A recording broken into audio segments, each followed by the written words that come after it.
Hello everybody, this is Vita and today I'm going to read a very special story called We're Hungry Too by Sylvia Green. Breakfast! Aunt Miranda was the best cook in the world. Ellie rubbed her full-up tummy. Sleepovers with Aunt Miranda were fun. After breakfast, they always fed the birds, but today, oh no! Squirrels had come into the garden. One had jumped onto the bird table. They frightened the birds away. "Hey, that's food not for you," called Ellie. "It's for the birds." The squirrels sat up and twitched their long, bushy tails. They looked at Ellie with sad, soft eyes. "We're hungry too," they said. "I hadn't thought of that," said Ellie. Aunt Miranda fetched nuts and raisins and sprinkled them on the lawn. "Squirrels love those," she told Ellie. The squirrels scrambled down. They each picked up a nut in their paws and sat nibbling it. The birds flew back to the bird table. "Thank you," said the squirrels. "Now we must dig up vegetables for dinner," said Aunt Miranda. But the vegetables patch needed weeding first. Ellie liked helping with the gardening. They started to pull up tall weeds and nettles, but then... "Stop!"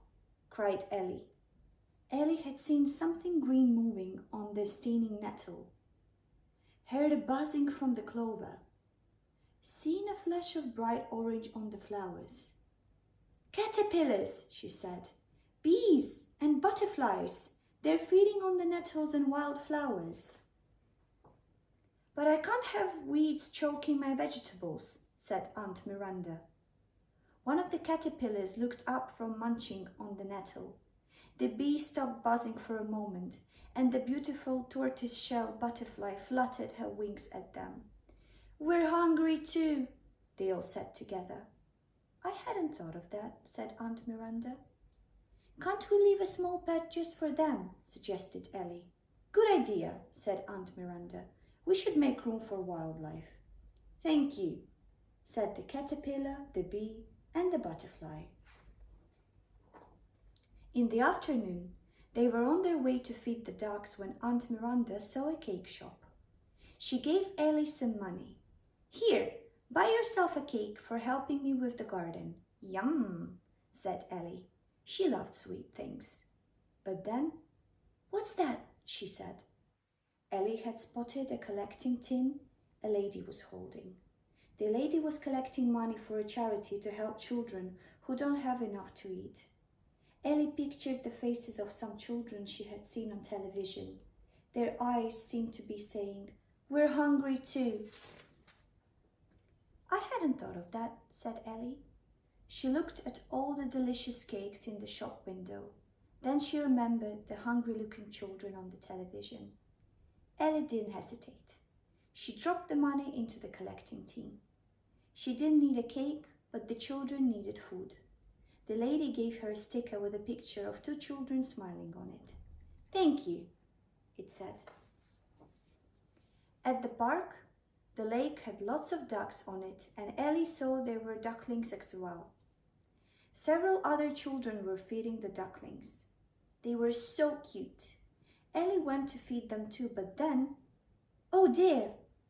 Ellie saw all the older ducks looking at her. "We're hungry too," they said. They looked so sad. Everyone wanted to feed the ducklings because they were so cute.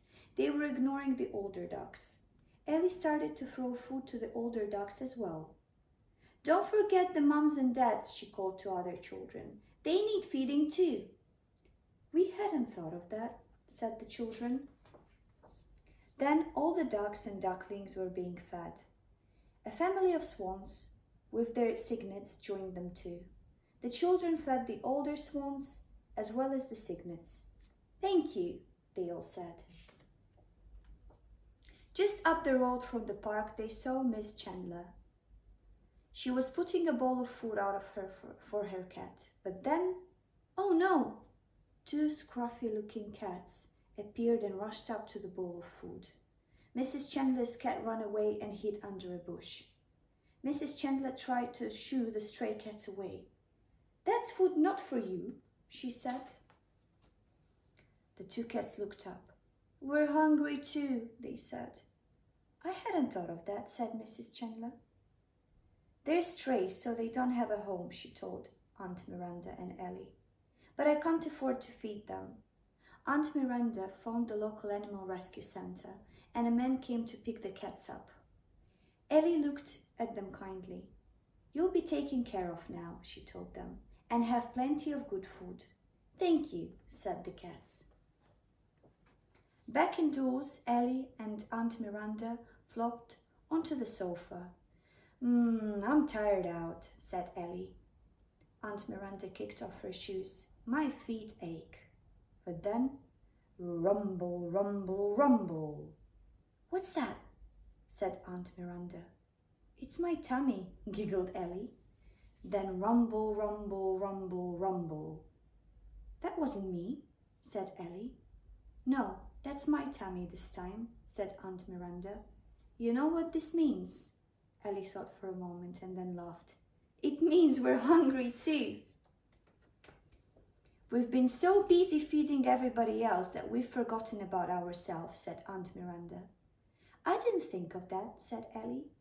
They'd forgotten they were going to buy some chicken at the shops to go with the vegetables from the garden for their dinner.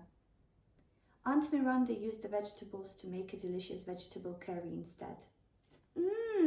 Thank you," said Ellie. "That was delicious." Thank you so much for watching. Hope you enjoyed it. Stay tuned as more stories are coming soon.